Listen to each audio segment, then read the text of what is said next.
construir las curvas de enfriamiento continuo, como las curvas de transformación isotérmica, no es sencillo. Y como hay mayor cantidad en la bibliografía de transformación isotérmica, bueno, lo más probable es que para la aleación que uno esté estudiando, encuentre con más facilidad la curva de TTT que la curva CCT. Así que ese es el motivo por el que uno muchas veces termina usando las curvas TTT. Pero lo importante es saber en la raridad qué es lo que ocurre. Por más que uno use la curva TTT, si el enfriamiento va a ser continuo, tiene que saber que va a haber un corrimiento de las curvas de transformación con una tendencia como se muestra acá en la figura. Entonces, ya teniendo en cuenta eso, ya sabe qué esperar de la transformación. Ya tiene una idea mejor de la estructura que puede esperar. Pero además, piensen que las piezas que tienen dimensiones considerables, todos los puntos de la pieza, o digamos gran cantidad de puntos de la pieza, se enfrían con velocidades diferentes. Quiere decir de que si la pieza es grande, voy a tener puntos que enfrían con esta velocidad de enfriamiento, pero puntos por ahí que van a enfriar con una velocidad de enfriamiento distinta. A ver si la puedo dibujar. Por ahí con, qué sé yo, una velocidad de enfriamiento así.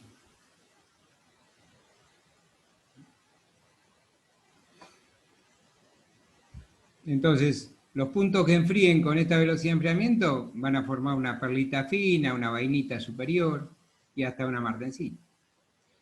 Y los que enfríen con esta velocidad de enfriamiento van a formar una perlita gruesa y nada más. Entonces, las estructuras y las propiedades de los distintos puntos de la pieza van a ser distintos.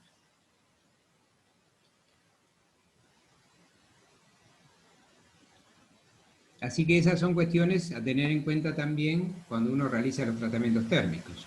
La curva de enfriamiento no es característica para una pieza, es característica para un punto de la pieza.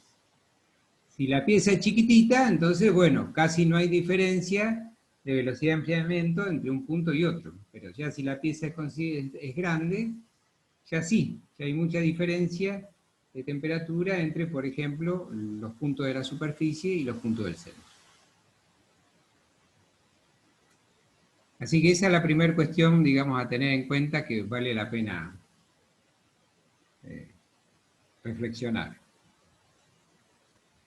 Bueno, y las curvas TTT ya han visto que se empiezan a deformar en la medida en que, no solo por enfriamiento continuo, sino también por las diferentes aleaciones. Cuando los aceros ya dejan de ser al carbono, ya esas típicas curvas de la C, que tienen las curvas TTT o CCT, dejan de ser, empiezan a aparecer formas más extrañas, más raras.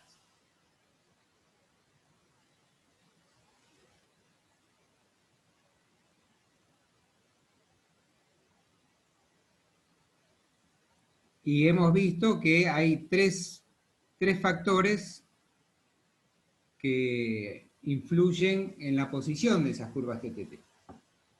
¿Por qué es importante la posición de las curvas TTT? Porque justamente de la intersección de la curva de enfriamiento con la curva TTT va a dar la estructura resultante.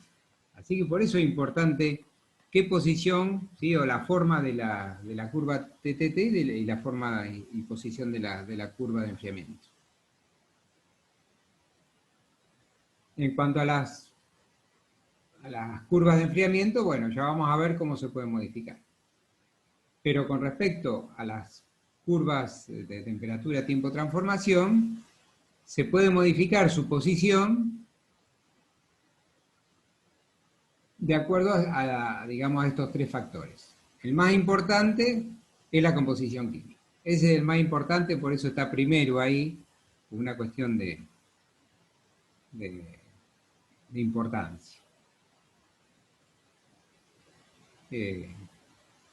Así que de acuerdo a la aleación que uno tiene, va a ser la forma, digamos, bien, y posición que va a tener las curvas TTT o CCT.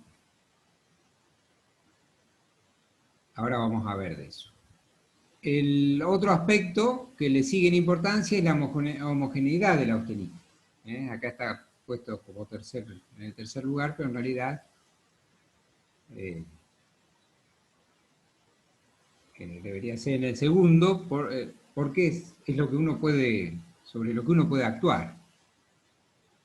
Con respecto al tamaño de grano, uno puede actuar muy poco porque siempre, o sea, la mayoría de las veces, la gran infinidad de veces, necesita trabajar con tamaño de grano chico, por un montón de cuestiones, ¿no? Que algunas ya vimos en alguna presentación anterior. La homogeneidad de la austenita se refiere principalmente a lo homogéneo que están los elementos en solución en el hierro gamma. Principalmente el carbono. Para hacer va el carbono, el principal elemento en solución es el carbono. Con respecto a la composición química, bueno, de acuerdo a los elementos que formen la aleación, será la influencia que tengan en la posición de las curvas de temperatura, tiempo, transformación. Y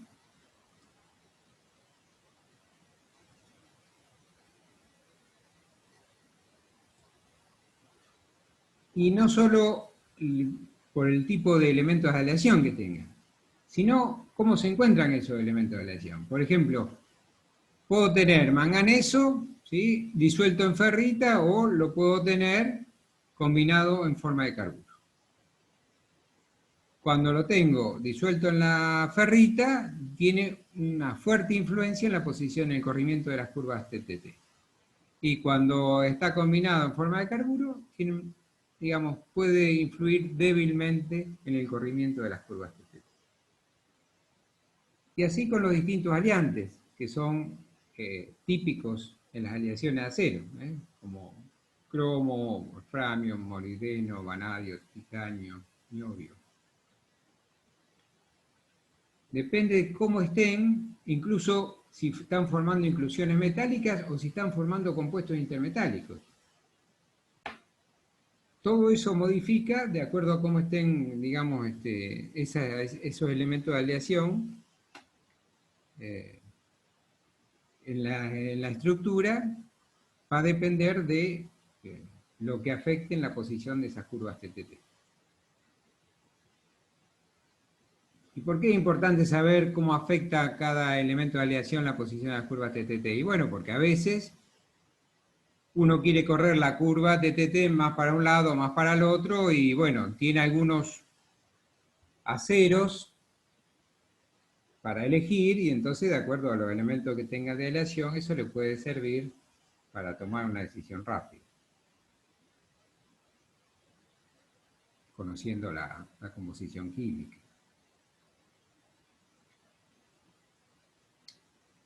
Esta imagen se la puse para que vean cómo se modifican las curvas TTT cuando ya dejan de ser aceros al carbono. Estos son todos aceros especiales, entonces ya, digamos, las curvas TTT dejan de tener esa forma de la C y empiezan a tomar formas más raras. Principalmente empiezan a tomar esta forma de S.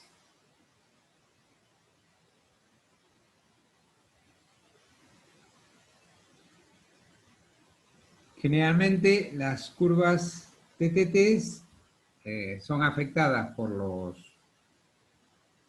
elementos de aleación, corriéndolas hacia la derecha, hacia la izquierda, o aumentando o disminuyendo la temperatura de transformación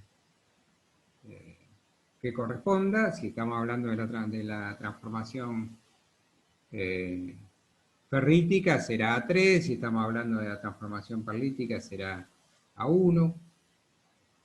Pero los elementos de aleación modifican, ¿sí?, las temperaturas en las que se producen esas curvas de transformación del diagrama de fase. Y también se modifica la temperatura de comienzo y finalización de la transformación martensita. Quiere decir de que los elementos de aleación de alguna manera gobiernan todas esas posibilidades.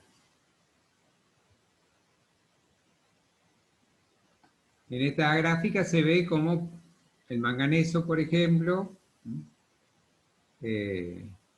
o acá el cromo,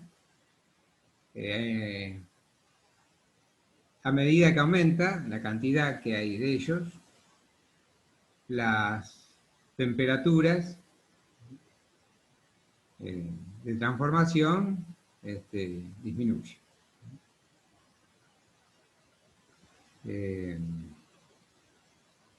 Y también se ve, bueno, en este caso se refiere en particular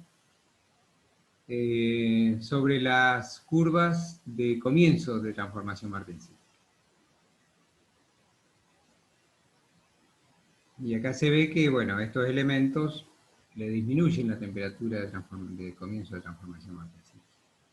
Y el carbono en especial, fíjense que en la medida que se aumenta el contenido de carbono, las temperaturas esas bajan.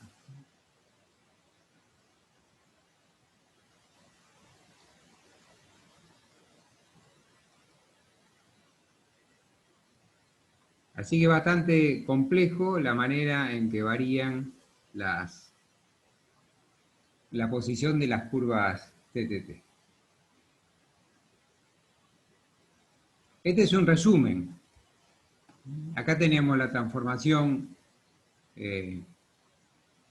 ferrítica para un acero peroxitoide, la transformación de cementita para un hiperoxitoide, la curva de transformación perlítica, vainítica y las líneas de transformación martensita. Y acá hay un resumen de, en general, cómo se comportan los elementos de aleación en el corrimiento de esas curvas. Entonces se muestra, por ejemplo, para la transformación ferrítica, que la curva, la temperatura de transformación A3 puede ser corrida hacia arriba por estos elementos, titanio, wolframio, molibdeno, silicio, vanadium. Y uno las puede bajar si los elementos de aleación son manganeso. Que en general la mayoría o casi todos los elementos de aleación corren la curva de transformación ferrítica hacia la derecha. Y las flechitas que tienen un largo mayor significa que ese elemento o esos elementos tienen una influencia mayor. Lo que tenemos en el diagrama acá de la derecha es la curva de transformación cementita para aceros hiperoxígenos. Y acá resume de que todos, menos el carbono, todos los aliantes corren esa curva de transformación hacia la derecha.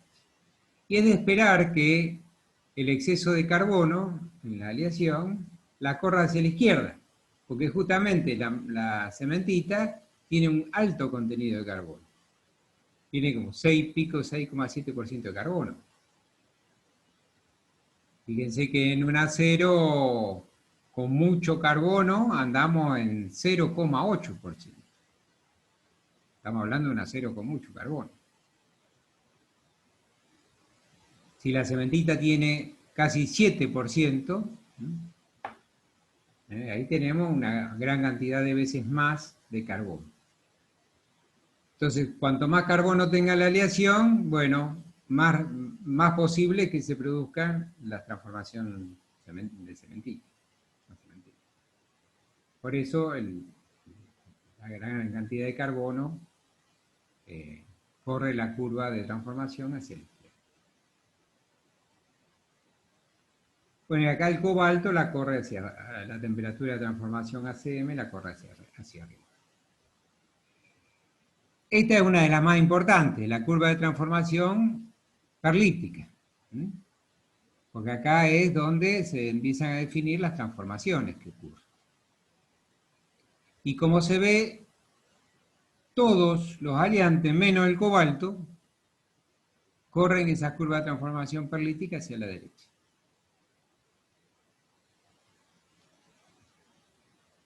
Y, bueno, una gran mayoría, digamos, le aumenta la temperatura de transformación eutectoide y el manganeso en níquel se la baja.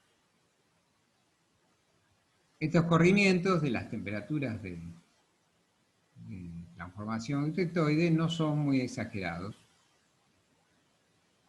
Tienen más que ver con la velocidad de enfriamiento que con los elementos alésicos.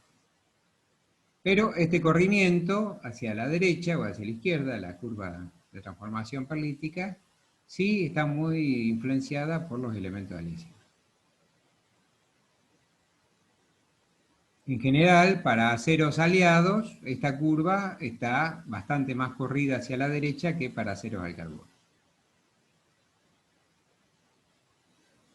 Eso significa que para iguales velocidades de enfriamiento voy a tener más posibilidades de tener estructuras martensíticas, al estar la curva de transformación más hacia la derecha. Porque para una velocidad de enfriamiento va a ser más fácil esquivar esa nariz perlítica y entrar en la transformación martensítica. Por eso se asocia que los corrimientos de las curvas de transformación hacia la derecha hacen a los aceros más fáciles de templar. ¿Más fáciles de qué, Jorge? Disculpa, no te escuché. De templar, o sea, de poder templar con velocidades de enfriamiento no muy grandes. O sea, si en lugar de tener esta curva, ¿sí?, de transformación acá, la tengo acá, bueno, dibujé medio mal, pero... Entonces, si tuviese una curva de enfriamiento así, por ejemplo, si tuviese una curva de enfriamiento así,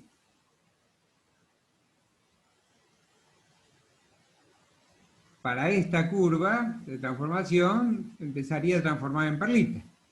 Pero si la curva de transformación esa está más corrida hacia la derecha, para la misma velocidad de enfriamiento, le esquivaría la nariz perlítica y tendría una transformación martensítica. Quiere decir de que cuanto más a la derecha esté esa curva de transformación, más fácil va a ser templar el acero. Porque con el mismo enfriamiento, ¿sí?, voy a poder esquivar la nariz perlítica y transformar en estructura martensítica. Y le da dureza. Acuérdense que el temple, la finalidad del temple es darle dureza. Y como la martensita es la estructura, una de las estructuras más duras, entonces cuando se quiere templar, muchas veces se busca una estructura de ese tipo.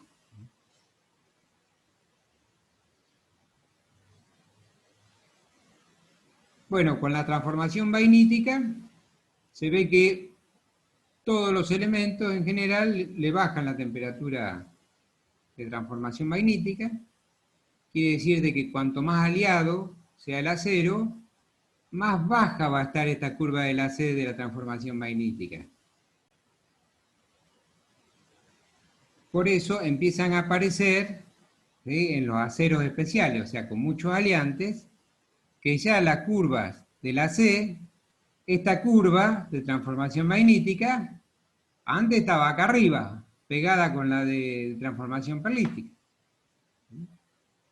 Y ahora se le bajó la temperatura de transformación magnética y está acá. Por eso empieza a tomar esta forma así, vivoreada. Ya dejan de estar superpuestas esta curva de transformación magnética con esta perlítica. ¿Por qué? Porque el acero tiene más aliantes. Porque el acero tiene más aleante. Al tener más elementos de aleación, esta curva de transformación magnética baja.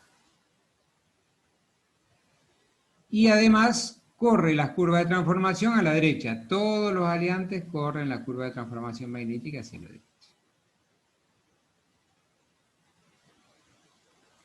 Y con respecto a lo que es la transformación martensítica, todos los aleantes, especialmente el carbono, es el que más le baja la temperatura de transformación martensítica, pero en general todos, salvo el cobalto. El cobalto le aumenta la temperatura de transformación martensítica.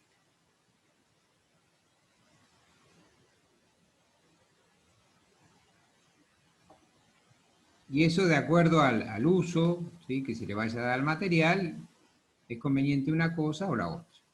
O a veces por cuestiones de practicidad de operación es conveniente una cosa o la otra.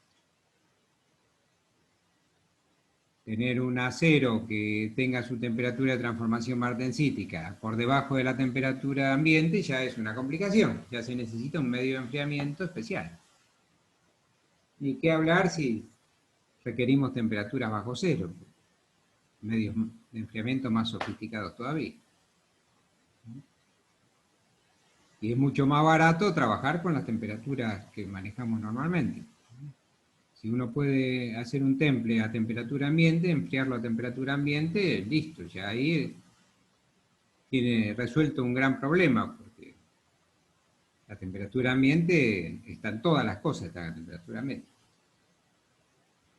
No necesito un medio de enfriamiento en especial.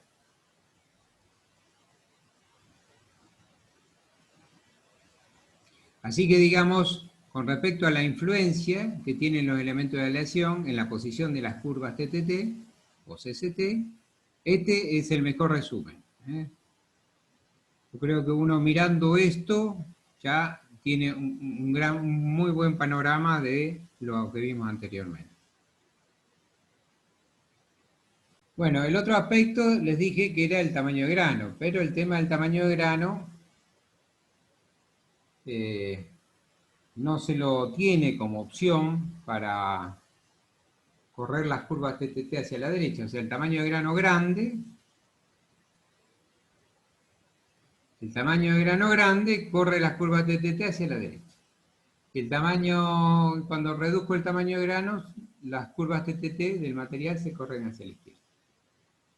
Eso es lo que ocurre. ¿Y por qué pasa eso? Bueno, en el grano grande de austenita, este es un grano grande de austenita. Cuando yo le empiezo a bajar la temperatura, empieza a transformar en perlita, o quiere transformar en perlita. Supongamos que la línea de transformación dé para que transforme en perlita. Ahora, si yo enfrío muy rápido, esa transformación por difusión no dejo que se complete, porque si le bajo mucho la temperatura al material, ya deja de difundir. Acuérdense que la difusión con la baja temperatura se viene abajo.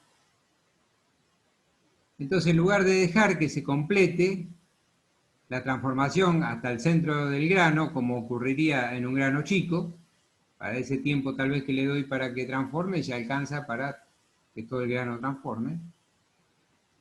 Acá la transformación se congela, o sea, deja de producirse esa transformación por difusión y queda adentro todavía una austenita que no pudo transformar.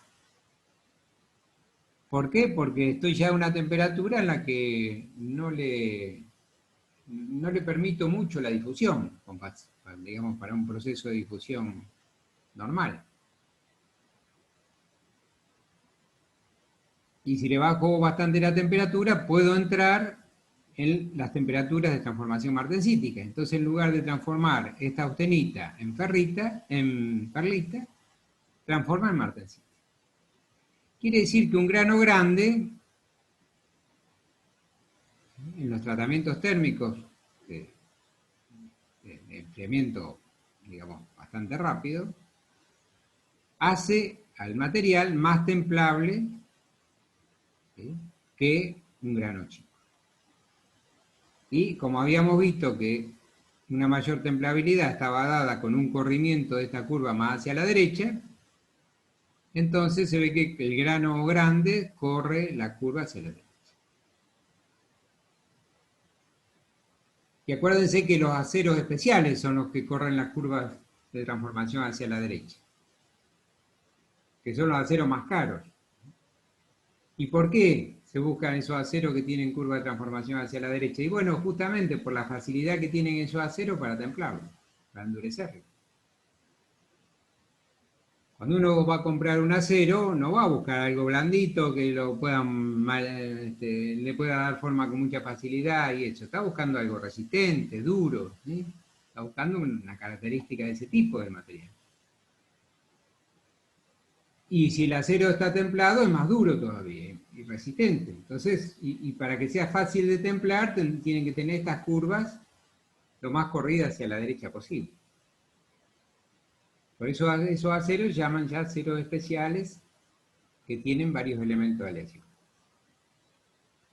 El mayor tamaño de grano correría esa curva para la derecha, entonces uno se vería tentado a decir, bueno, trabajo con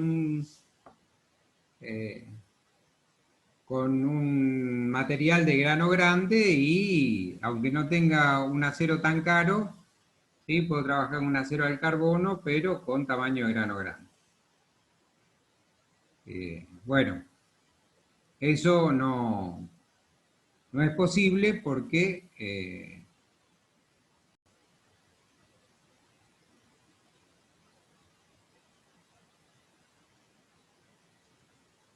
entonces nos preguntamos, bueno, si el grano grande hace al acero más templable, ¿por qué no trabajar con grano grande? La respuesta está acá, fíjense en esta tabla. La columna del medio está vinculada con grano grande y la de la derecha con grano chico. Fíjense, en la columna de la izquierda están las propiedades. Salvo la capacidad de endurecerlo, que para el grano grande es más profundo el endurecimiento, o sea, tiene mayor templabilidad el acero de grano grande que el de grano chico. El de grano chico tiene un endurecimiento menos profundo. Entonces, si quiero endurecer todo el material, ¿sí? Esta sería una ventaja. Pero fíjense lo que pasa con todas las demás propiedades. La tenacidad resulta menor para el grano grande que para el grano chico, bastante menor. La posibilidad de que las piezas se distorsionen en el tratamiento térmico, bastante mayor con grano grande que grano chico. La posibilidad de que se fisure el material en el temple es más frecuente que ocurra con grano grande que con grano chico, porque el material es más frágil. Cuando después rectifico el material, por ahí para ponerlo en dimensiones de especificación, las fisuras son más susceptibles para cuando obtuve una transformación proveniente de un grano grande de austenita que de un grano chico. Las tensiones residuales son mayores en grano grande que en grano chico. Y la austenita retenida también es mayor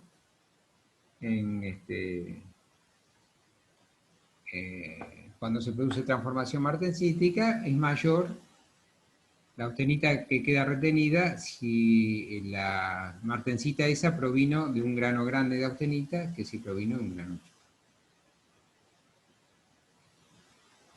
Así que son muchas cuestiones, ¿sí?, que no lo hacen viable considerar un grano grande en un material de acero.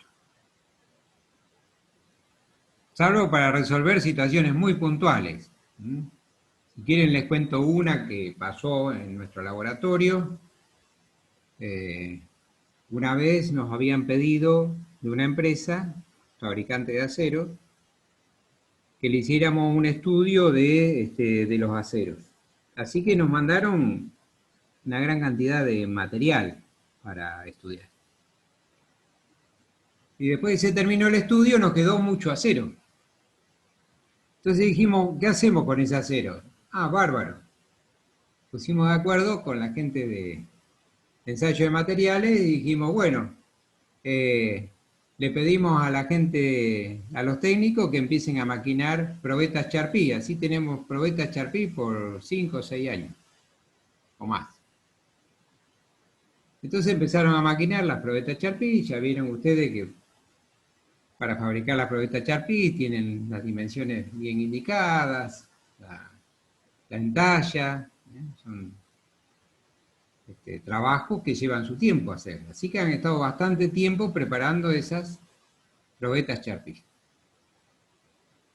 Llegó la hora de que estaban todas listas, ya todo el material prácticamente habían utilizado o gran parte del material para fabricar esas probetas Charpy. Y cuando la fuimos a probar en los ensayos de Charpy, no rompía ninguna. Y bueno, después de tanto trabajo, digamos, era un ensayo que no podíamos hacer porque las probetas no rompían. Entonces, ¿qué se hizo ahí? Se nos ocurrió, dijimos, bueno, queremos que para que rompan necesitamos que fragilice, hagámosle crecer el grano. Entonces agarramos ese material de grano chico, lo llevamos al horno y lo dejamos ahí a alta temperatura durante bastante tiempo, el grano creció y bueno, las probetas después empezaron a romper.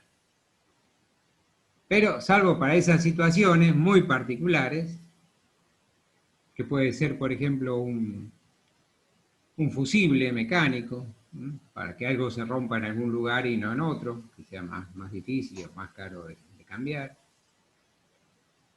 Entonces, por ahí puede ser de utilidad. Pero si no, la opción de grano grande no se tiene en cuenta.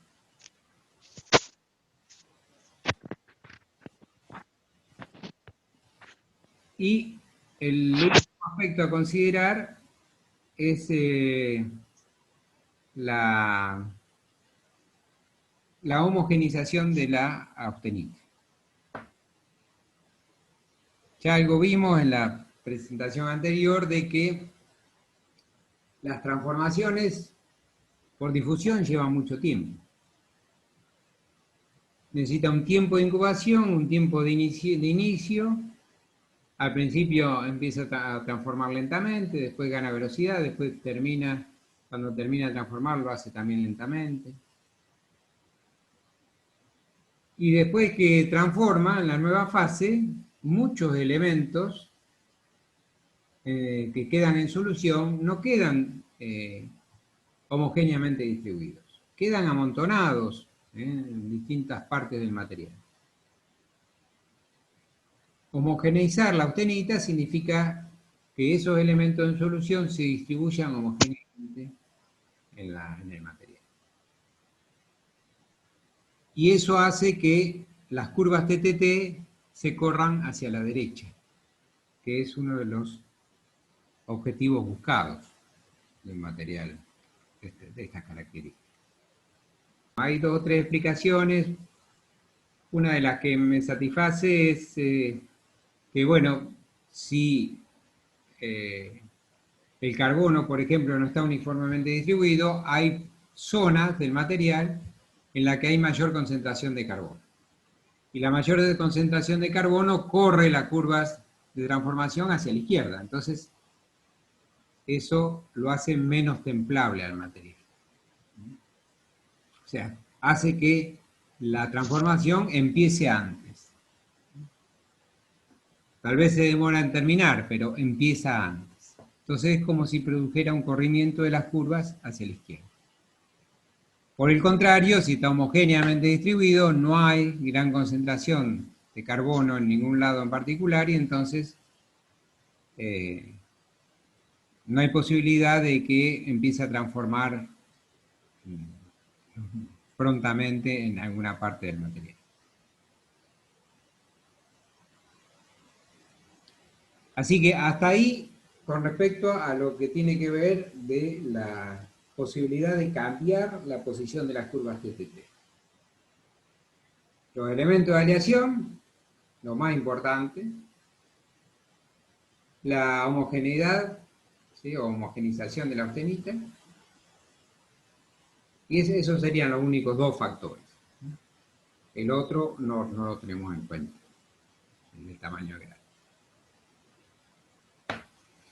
Ahora, la estructura se determina con la intersección de las curvas de transformación con las curvas de enfriamiento. Depende de dónde se intersecte una con la otra, es la estructura que va a tener ese punto de la pieza.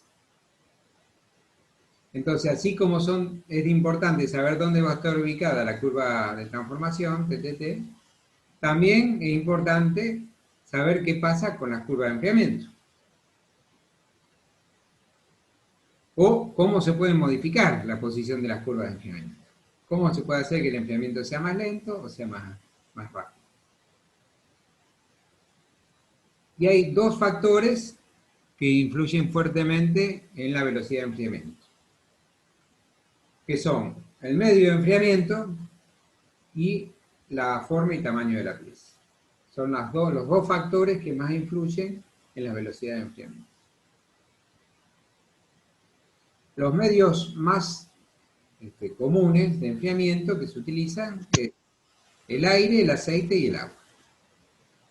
Así como están escritos en un orden creciente de severidad. El agua es más severo que el aceite es más severo que el aire. O sea, el agua produce un enfriamiento más rápido que el que puede producir el aceite uno más rápido del que puede producir el aire. Y también, con respecto a los medios de enfriamiento, no solo tiene que ver el medio de enfriamiento, sino temperatura, estado de agitación del medio, relación de volumen de ese medio de enfriamiento con el tamaño de la pieza, con varios detalles más. Pero en resumidas cuentas con el medio de enfriamiento.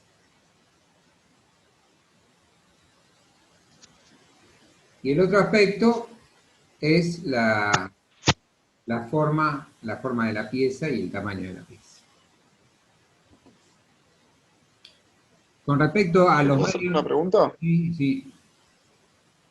Hágala. No, era respecto a lo que estabas explicando con anterioridad, que bueno, dijiste que el corrimiento de las curvas TTT venía básicamente dado por lo que era la composición, o sea, aliante de la pieza, como también la homogeneidad que tenía. Sí. Cuando vos decís que una curva se desplaza, bueno, a la izquierda o hacia la derecha, y decís que, por ejemplo, disminuye o aumenta el temple, a eso te estás refiriendo con lo que es la velocidad de enfriamiento, ¿no? Por ejemplo, aumentar el temple sería, o sea, claro, ¿cómo sería en realidad? Cuando decís aumentar el temple o disminuir el temple. Cuando las curvas TTT se corren más hacia la derecha, significa que con menores velocidades de enfriamiento, yo puedo obtener el temple igual del acero, o sea, puedo tener una estructura, ¿sí?, que se vincule o se relacione con una estructura dura, como puede ser la estructura martensita. ¿Por qué? Porque es más fácil esquivar la nariz perlítica y que la curva de enfriamiento intersecte a la curva TTT en la línea de transformación martensita. Exacto. Entonces, lo que hago con correr las curvas hacia la derecha o buscar materiales que tengan la curva TTT más hacia la derecha, es hacer que se pueda templar, aunque esos puntos no estén sometidos a un enfriamiento muy grande. Exacto. ¿Qué quiere decir eso? Que yo puedo llegar a templar más profundamente piezas más grandes. Exacto. Entonces, eso se llama templabilidad. La templabilidad es no la dureza que requiere en el temple, sino cuán profundo, ¿sí?, penetra ese temple hacia el interior de la pieza. Perfecto. Ya vamos a hablar en la próxima presentación, vamos a hablar de justamente el concepto de templabilidad, y esa característica, con qué se mide. Pero adelanto, se mide con lo que llamamos el diámetro crítico ideal. Perfecto. Así que es buena la pregunta. Cuando hablamos de hacer un acero más fácil de templar es eso. Estamos haciendo un acero que yo lo puedo llegar a templar con velocidad de enfriamiento más moderada, no tan... Perfecto.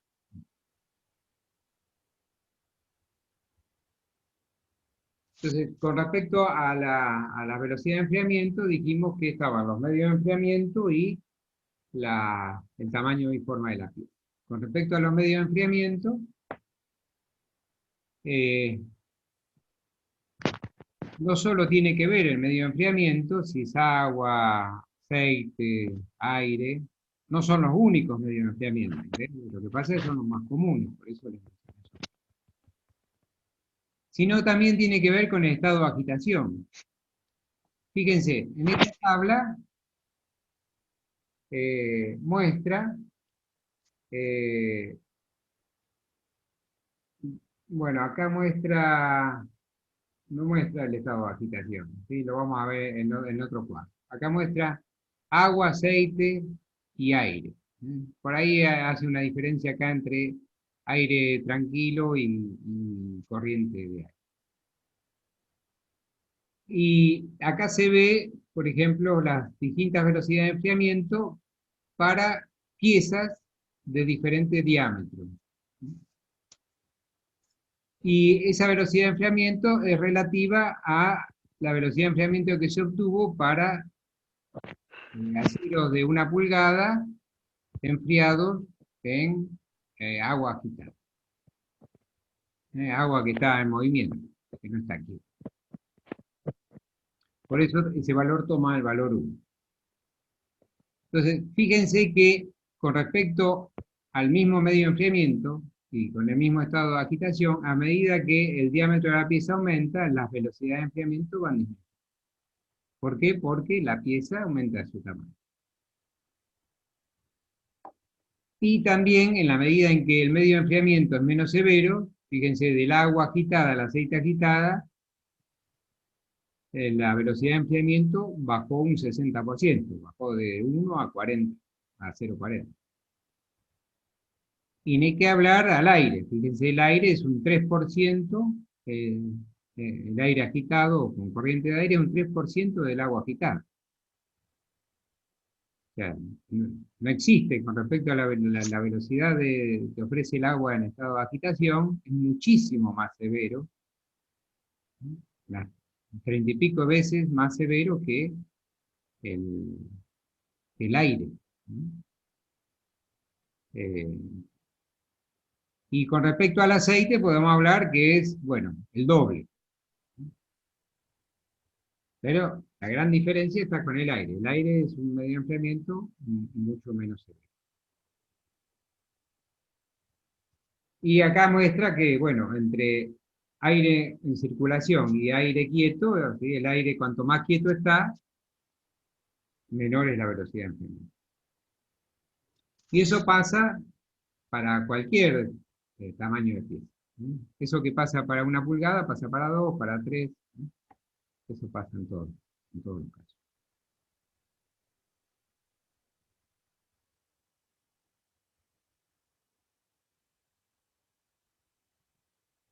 Bueno, acá se muestran velocidad de enfriamiento en el centro, en el punto central de una esferita de 4 milímetros, una bolita de acero, de níquel cromo,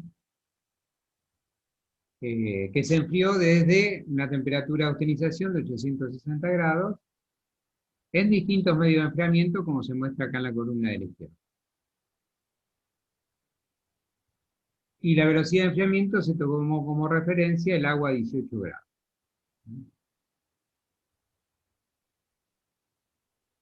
Acá dice que la velocidad de enfriamiento se tomó entre 720 y 550 grados. ¿Por qué aclara eso? Bueno, porque la velocidad de enfriamiento de un punto de una pieza no es siempre igual. Ya vimos que en las curvas de enfriamiento no eran rectas de pendiente negativa, eran curvas. Y la velocidad de enfriamiento es la pendiente de la recta tangente sobre esa curva de enfriamiento en cada instante. Entonces se ve que las velocidades de enfriamiento no son iguales para cada temperatura.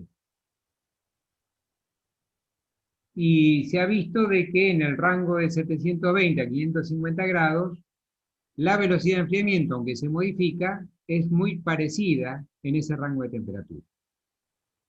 Entonces, es un rango de temperatura en el que se pide o se conviene que la gente, cuando haga mediciones de velocidad de enfriamiento, lo haga dentro de ese rango de temperatura. Si no, es difícil comparar. Así que por eso esa aclaración. La velocidad de enfriamiento en general se toman dentro de ese rango medio de temperatura. Fíjense que no estamos hablando de 860 grados, ni tampoco estamos hablando de 200 grados. Estamos hablando de un rango de temperatura intermedio.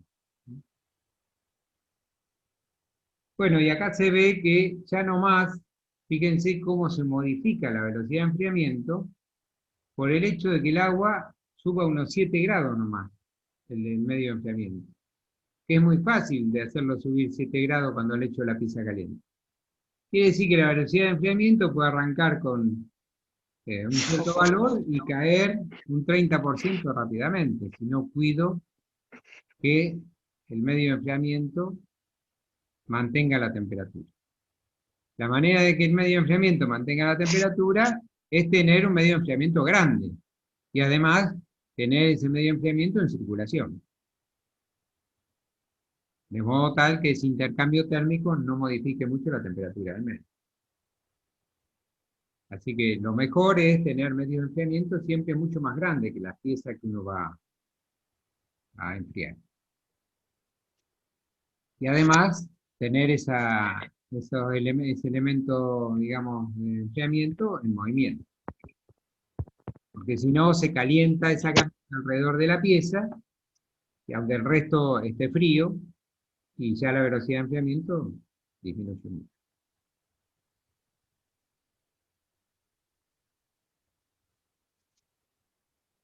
Fíjense ya el agua, si llega a subir 75 grados, o sea, no estamos hablando de hervir, sino ¿sí? Que se caliente un poco, ya la velocidad de enfriamiento bajó un 5% de la que tenía a 18 grados. O sea, se vino abajo, ya prácticamente tenemos ahí ¿eh? Velocidad de enfriamiento que son parecidas a las de un chorro de aire. Fíjense que el aire ¿eh? anda acá en 3%.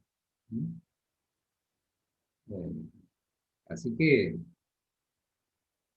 viene, aunque esté enfriando en agua, si yo no dejo que ese agua, digamos, o permito que la temperatura de ese medio de enfriamiento se eleve un poco nomás, ya la velocidad de enfriamiento cae rápidamente. Así que eso es algo para tener.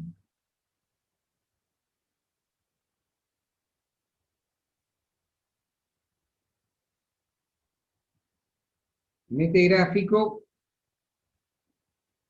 se puede ver para tres medios de enfriamiento, aceite, agua y salmuera,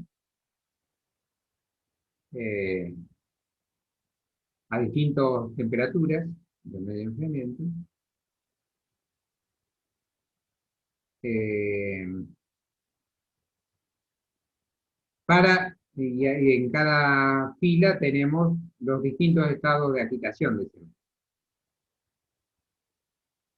Entonces, aceite a 60 grados, pero sin agitación, sin circulación de aceite.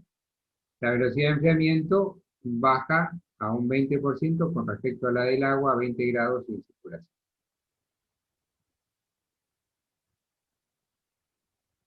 La de soluciones salinas siempre es mayor que la del agua, por más que esté quieta. Y fíjense que acá, pasando de fila a fila, la circulación es cada vez más acentuada. Y al ser la circulación cada vez más acentuada, fíjense que la velocidad de enfriamiento son cada vez mayores. En todos los casos, tanto para aceite, para agua, salmuera, a medida que aumenta el estado de agitación, aumenta la velocidad. se modifican mucho, se modifican como 4 o 5 veces la velocidad de enfriamiento por el hecho de tener quieto el medio de enfriamiento o tenerlo con una gran circulación. Así que es importante el cambio en la velocidad de enfriamiento por esa vía.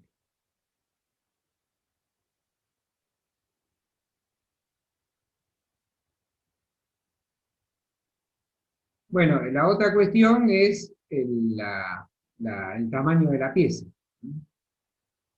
Eh, Cuanto más grande es la pieza, más energía térmica tengo que extraer de la pieza. Y para que se produzca la transmisión de calor en el material, tiene que haber una diferencia de temperatura. Si no, no hay transferencia de calor por conducción. Imagina que en un acero la transformación, la pérdida de calor es prácticamente en el medio, es por conducción, ¿no? Cuando se la pone en el medio de enfriamiento. Cuando por ahí se la pone en el aire, bueno, la radiación también empieza a tener importancia. Pero si no, digamos, el principal mecanismo de enfriamiento y de transmisión del calor de la pieza, dentro de la pieza, es la conducción. Y la conducción de calor está fuertemente vinculado con la diferencia de temperatura. Si no hay diferencia de temperatura, no hay transmisión de calor. Quiere decir de que si tengo que evacuar mucho calor, empieza a aparecer, digamos, entre el centro y la superficie una gran diferencia de temperatura. O sea que, y tanto el centro como la superficie las puse en el mismo momento en el medio de enfriamiento. Quiere decir que la superficie se enfría siempre más rápido que los puntos más de adentro. Eso hace que las velocidades de enfriamiento sean mayores en la superficie que en el centro. Así que eso es lo que tiene que ver con el tema del tamaño de la pieza. Y la forma también tiene mucho que ver. Imaginan que si tengo un redondo y le sale una puntita, esa puntita se va a enfriar rápido. El resto del redondo se va a enfriar más lentamente.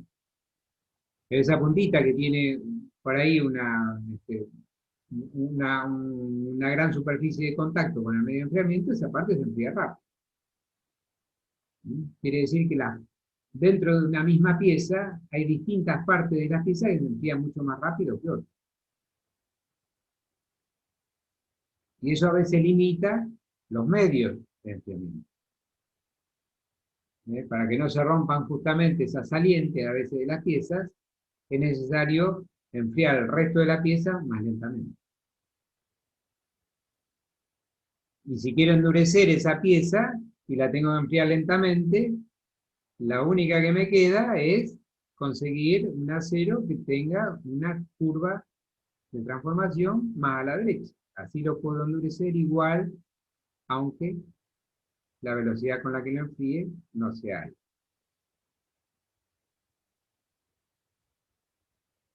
Pero eso es más caro, porque los aceros que tienen esa curva de transformación más a la derecha son más caros. Eso también es para tener en cuenta. Porque cuesta más producirlos. Así que hasta ahí, digamos, con lo que son las velocidades de enfriamiento. Otro aspecto a tener en cuenta en los tratamientos térmicos, vamos a someter al material a altas temperaturas, y cuando uno le eleva mucho la temperatura al material, a los materiales, promueve los procesos, las transformaciones químicas, las reacciones químicas. Entre ellas la de oxidación. Si la pieza está en contacto con oxígeno, voy a acelerar el proceso de oxidación. Y le puedo asegurar que se acelera muchísimo. Ustedes pueden agarrar una chapa de 1 milímetro, la dejan 2 horas en un horno a 800 y pico grados, y cuando la sacan no sacan nada, sacan un hojaldre. no queda nada, se oxidó todo. Eso muestra lo, este, lo rápido que aceleran esas reacciones químicas con la temperatura. Entonces, como vamos a someter a las piezas a altas temperaturas, hay que pensar en tratar de evitar que se oxiden.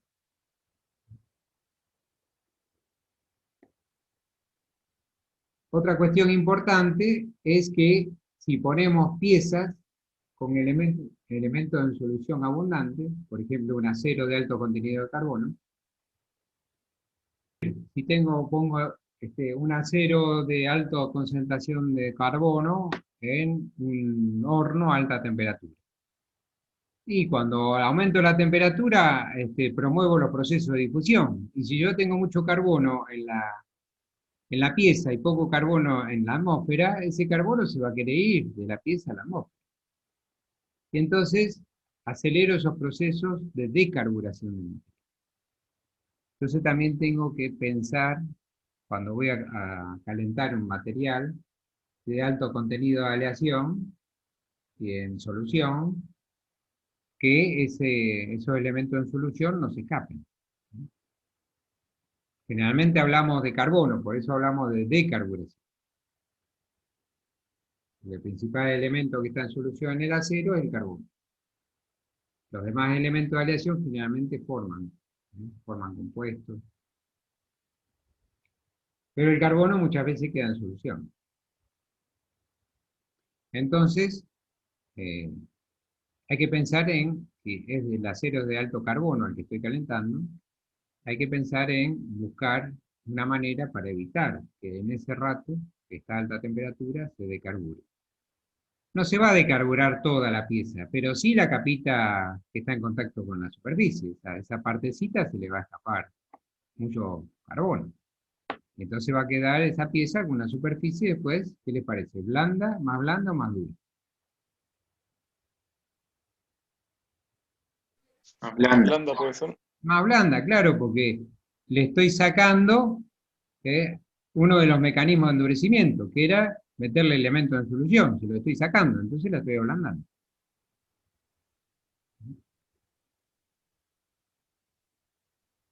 Así que esas son dos cuestiones que tengo que tratar de evitar. Acá se muestran algunas reacciones de oxidación con el hierro. El hierro se puede oxidar por la presencia de oxígeno, formando óxido de hierro. O, fíjense que las atmósferas también tienen anhídrido carbónico. El anhídrido carbónico también oxida el hierro, formando óxido de hierro y liberando monóxido. En la atmósfera también hay vapor de agua, y el vapor de agua también oxida el hierro, formando óxido de hierro y liberando hidrógeno. Así que la oxidación del hierro con los gases de la atmósfera es muy posible, muy probable.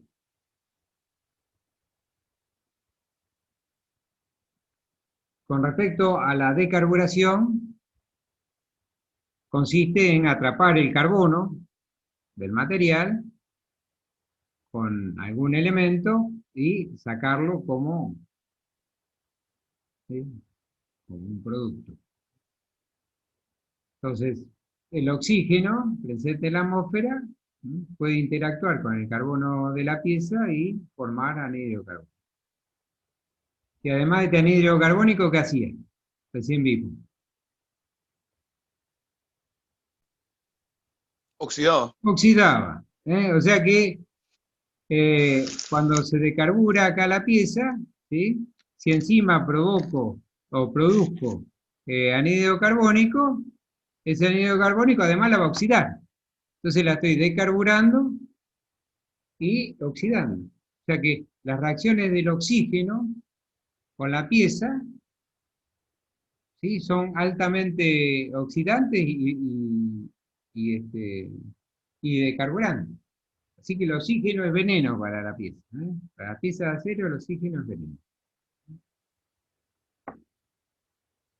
También puede formar monóxido, ¿sí?, depende de cómo se combine el oxígeno. En ese caso va a oxidar a la pieza, pero va a formar monóxido. Y el monóxido, vamos a ver que no es de carburante, sino al contrario. El monóxido es carburante. Y también vimos que si la pieza se oxidaba con vapor de agua, liberaba hidrógeno. Y ese hidrógeno puede servir también para robar carbono, o sea, para descarburar.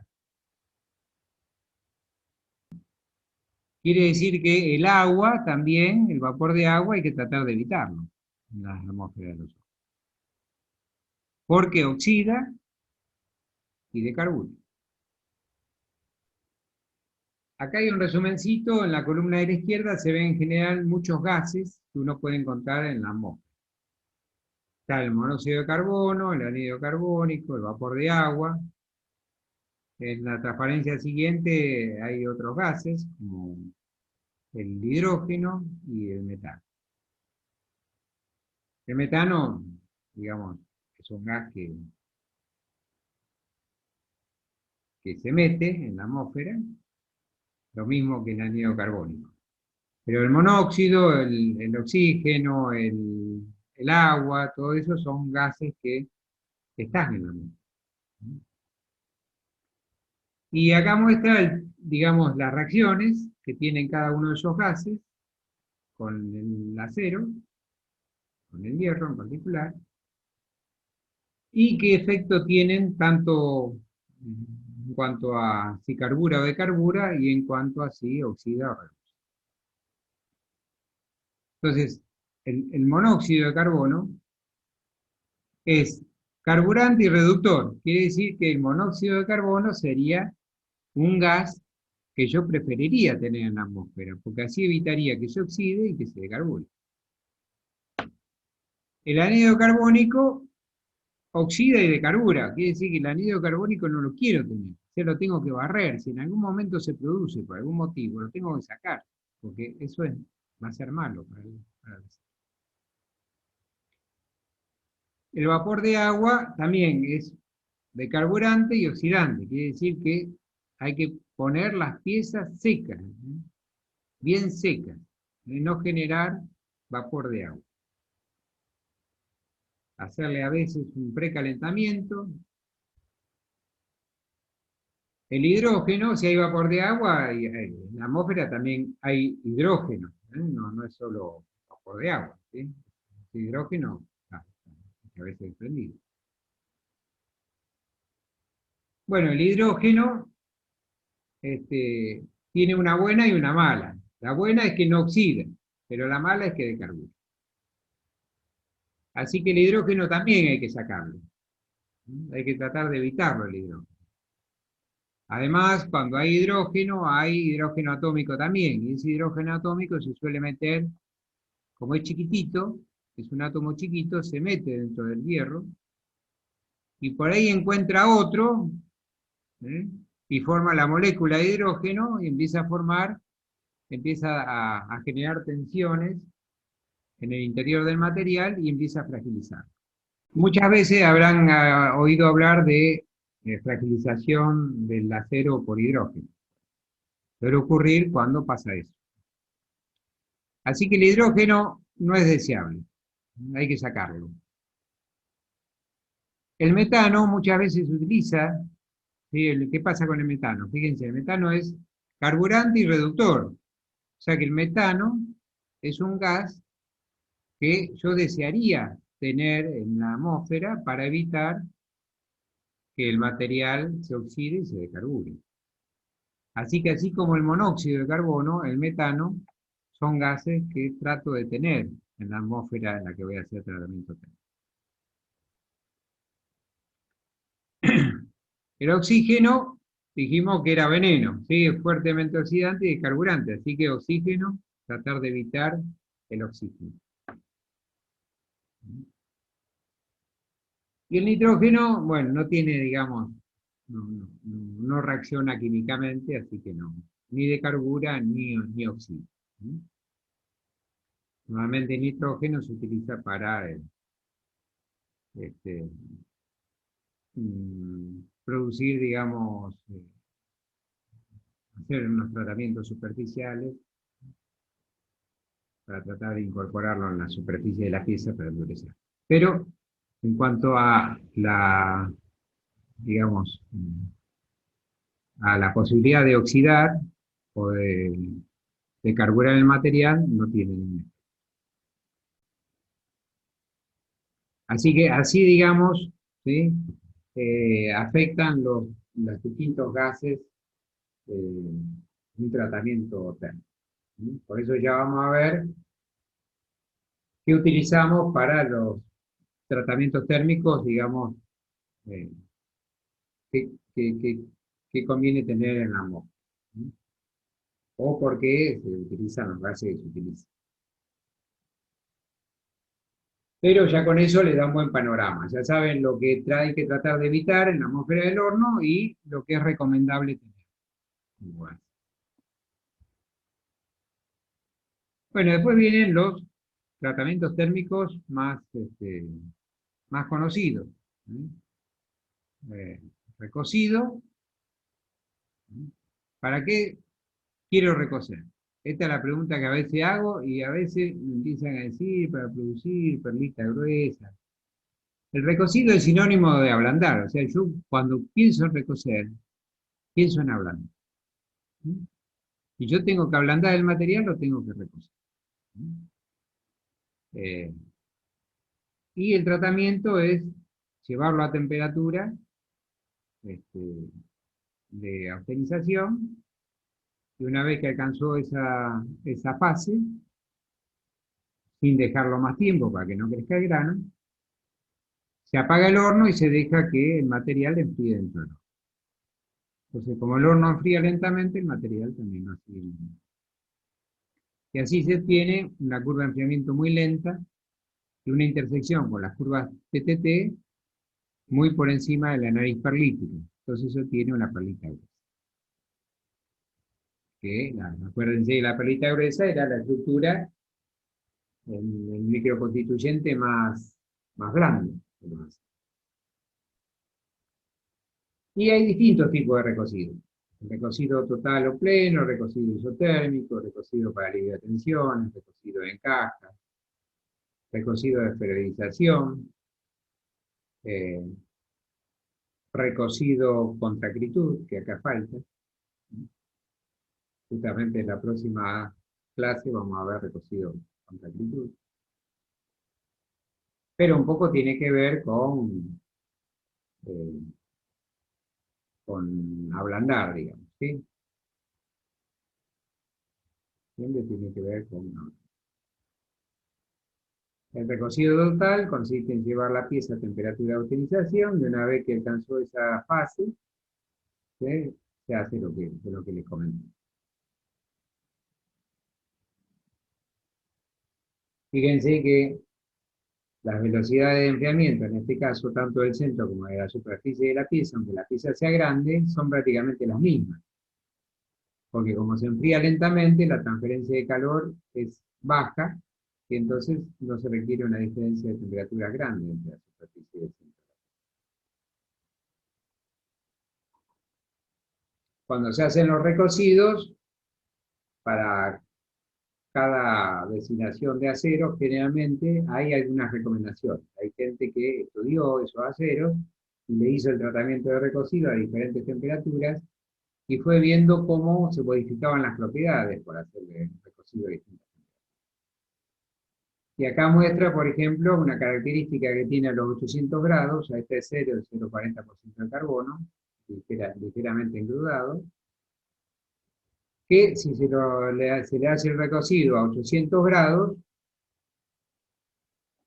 es donde más se le baja el límite de fluencia, por ejemplo, donde más se baja la resistencia y donde más se aumenta la ductilidad.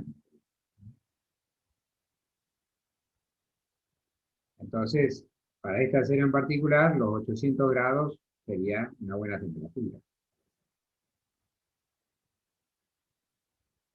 Esas curvas suelen estar indicadas en las normas de aceros para distintas designaciones.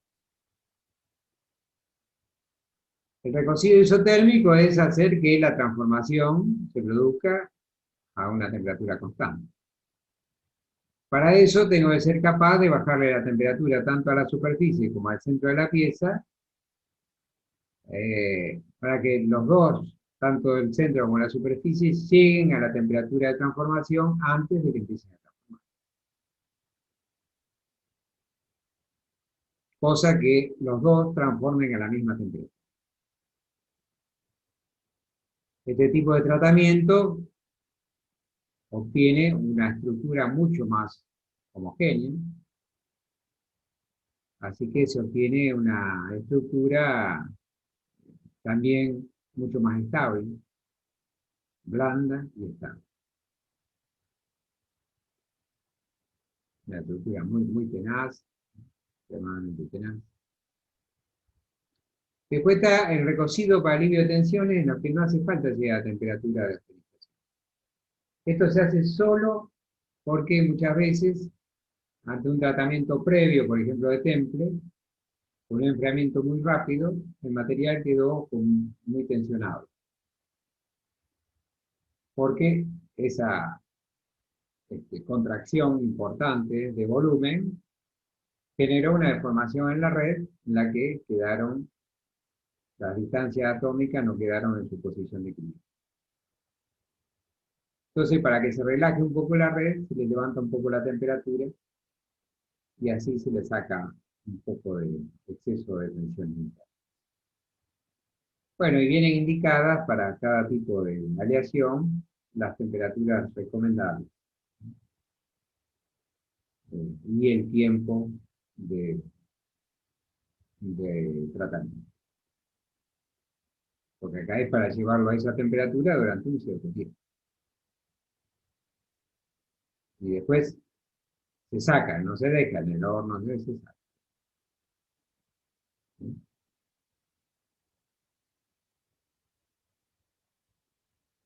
El recocido en caja es un recocido que se hace de esta forma cuando no se tiene un horno con atmósfera controlada.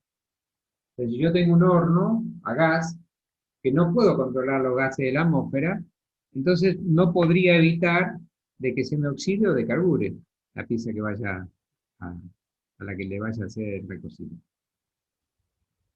Entonces, en esos casos, lo que hago es buscar un paliativo, y el paliativo es poner la pieza en una caja con un material carburante, por ejemplo, carbón puede ser, y bien selladito, ¿eh? Bien cubierto, de modo que no quede aire adentro, que no quede aire. Y esa caja se sella bien, y entonces se la pone en el horno, y se le hace el tratamiento. Entonces prácticamente saqué todo el oxígeno para que reaccione menos con la pieza.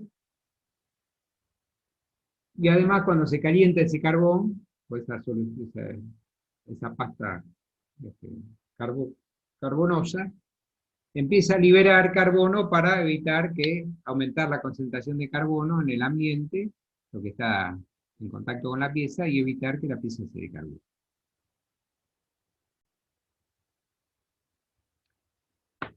Hay otro recocido que se llama recocido de esferización, que consiste en transformar a la cementita de la perlita de placas a esferitas.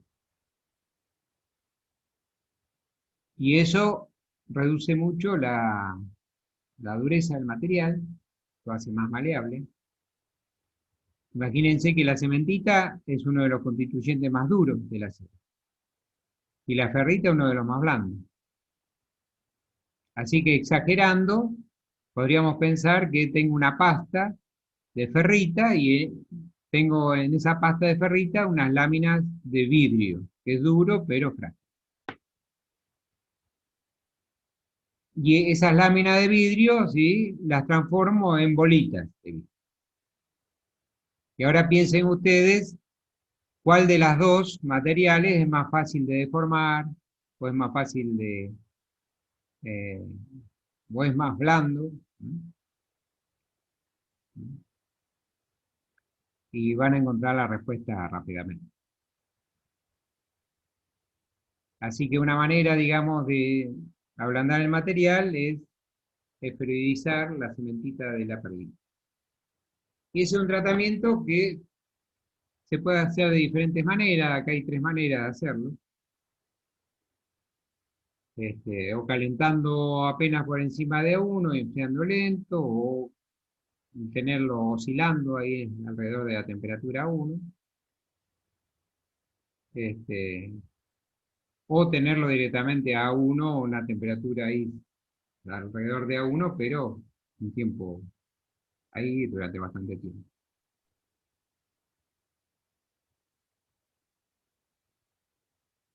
Este es el aspecto que tiene micrográficamente las, las minillas de la perlita, ahora formaron bolitas, globulitos.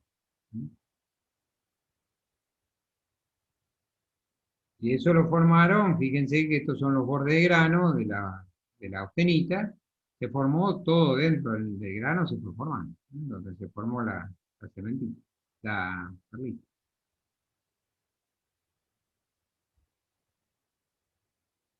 Bueno, el de recocido con actitud lo vamos a ver en la próxima. Otro tratamiento muy utilizado dentro de los tratamientos térmicos es el de normalizado. El normalizado se lo llama así porque cuando las piezas se fabrican en caliente, después se las lleva al depósito y ahí se enfrían. Entonces ese enfriamiento al aire hace que esas piezas, ¿sí?, o ese material quede con unas propiedades particulares. Bueno, a eso se le llama normalizado. O sea, un enfriamiento que es en depósito, al aire, sin, sin ponerlo en ningún medio de enfriamiento en particular.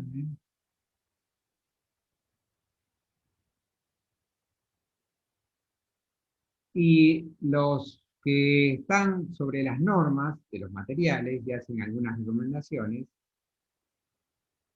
recomendaciones para cada acero, temperatura a la que hay que llevar el material para templarlo, ¿sí?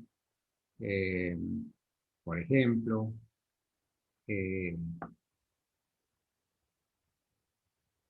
eh, y cuánto tiempo, de acuerdo al tamaño de la pieza, de ese material. Todas esas recomendaciones las hacen la gente que experimentó el material, pero partiendo de un material normalizado, no de un material templado o recocido. Entonces, cuando uno quiere repetir esa experiencia para que quede las propiedades del material tal cual como está recomendado, si yo quiero templar un acero, pero no sé qué le pasó antes, no sé si sufrió otro tratamiento térmico antes, entonces lo que hago es normalizarlo. O sea, le hago un tratamiento de recocido de normalizado y después sí le hago el tratamiento que quería hacerle para eh, obtener las propiedades que deseo, utilizando las recetas que indican las normas del acero, que están justamente, que parten justamente de aceros que están inicialmente en estado normalizado. Así que se utiliza bastante el normalizado. No solo porque el material en caliente queda así, sino porque para hacer tratamientos térmicos, otros tratamientos térmicos, muchas veces hay que llevar el material al estado normalizado. Y el normalizado, bueno, el material se trabaja a temperatura de utilización y luego se enfría al aire. Ya se ve que al aire las velocidades de enfriamiento entre la superficie y el centro cambian un poquito. Ya la superficie es un poco más rápida, la velocidad de enfriamiento, que en el centro. Pero igual, la producción es una perlita, ¿no? Ya una perlita más fina, lo que se tiene una estructura ya más dura, o sea, el normalizado tiene, un acero normalizado tiene propiedades de mayor dureza y resistencia que un acero recocido. Y si el acero es especial, puedo tener que en el normalizado, por ejemplo acá para un acero hipoectoide, va a producir primero ferrita, después perlita, y después va a terminar produciendo vainilla. Martensita no, porque ya acá terminó de transformar. Salvo que sea otro acero. Este cuadrito muestra cómo afecta el porcentaje de carbono a los distintos tratamientos, a las propiedades con las que queda el material, tanto con el normalizado como con el recocido. Y muestra que para bajo porcentaje de carbono, las propiedades, ¿sí?, mecánicas que tiene un normalizado y un recocido son prácticamente las mismas. Quiere decir que si yo tengo un acero de bajo contenido de carbono, pensar en hacerlo normalizado o un recocido da lo mismo, porque las propiedades con las que va a quedar es lo mismo. Pero si yo le incremento el porcentaje de carbono, las diferencias se acentúan. Y se ve que con valores grandes o altos de carbono, ya el normalizado se tiene mayor dureza, mayor, menor elongación, menor alargamiento, mayor límite a la resistencia, que con el recocido.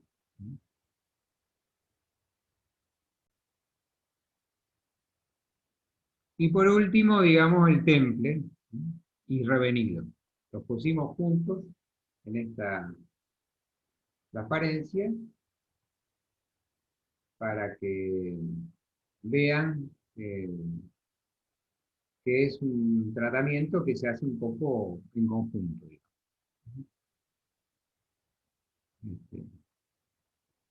¿Me están escuchando? ¿Tengo gente? Tengo gente, sí, hay tres. Te escucho.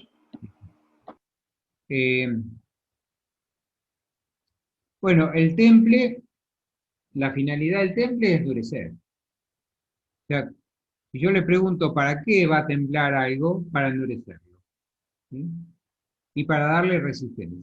Las dos cosas. Y para eso uno quiere templar. No quiere templar para producir martencita. ¿Sí? A veces escucho, no, yo templo para producir martencita. No, templo para endurecer, para darle resistencia al material. Si la martencita le da eso, dureza y resistencia, bienvenida hacia la martencita. Pero muchas veces, cuando templo el material, no alcanza a formar martencita. Pero le hago el mismo tratamiento de temple para endurecerlo. Lo endureceré, no tanto como si hubiera formado martencita, pero el tratamiento de temple igual lo va a endurecer. Un enfriamiento más rápido que otro siempre lo endurece. Y bueno, ya vimos que si enfrío rápido, los granos crecen menos porque hay menos posibilidad de que difundan. O sea, las transformaciones por difusión se interrumpen. Hay mayor cantidad de granos porque se incrementa la capacidad de nucleación. Entonces, en los temples siempre tengo muchos granos y chiquitos. Y eso endurece el material.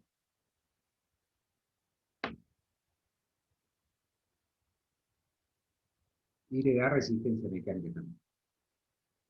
Pero, generalmente, el material con ese tratamiento queda muy frágil.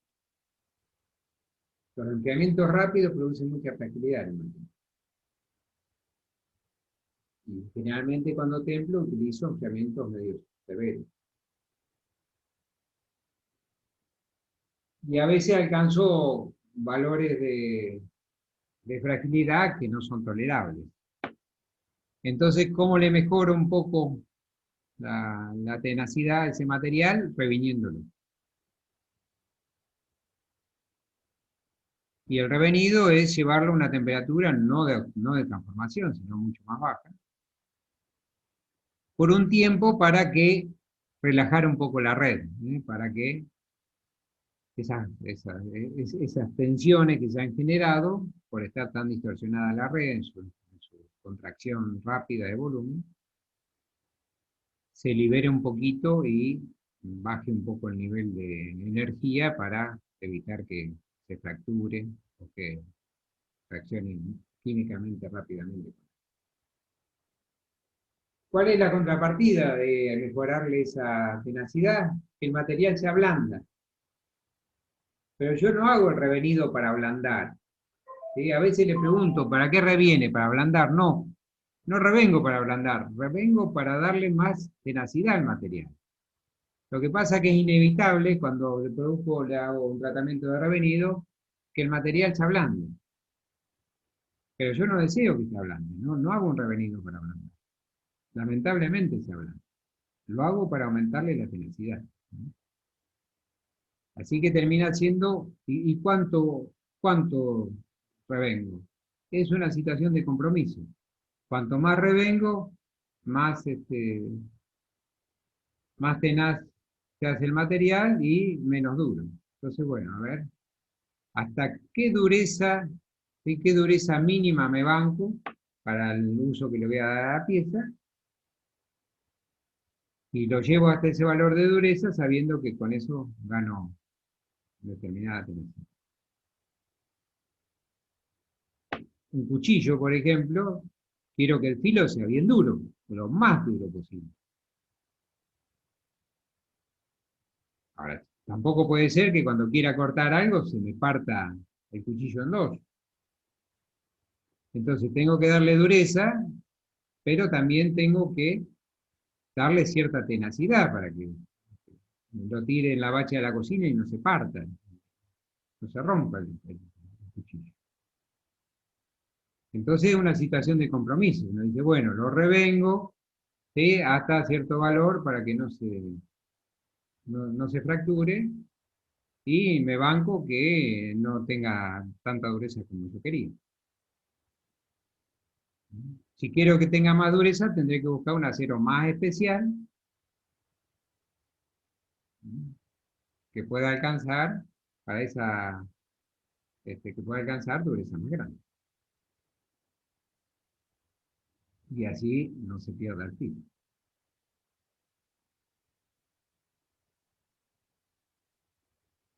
Bueno, y después, bueno, en general, ¿sí? Se endurece mucho el material, el temple es muy efectivo cuando se alcanzan estructuras martesitas. Entonces, en general, trato de esquivar la nariz perlítica para producir estructuras martesitas.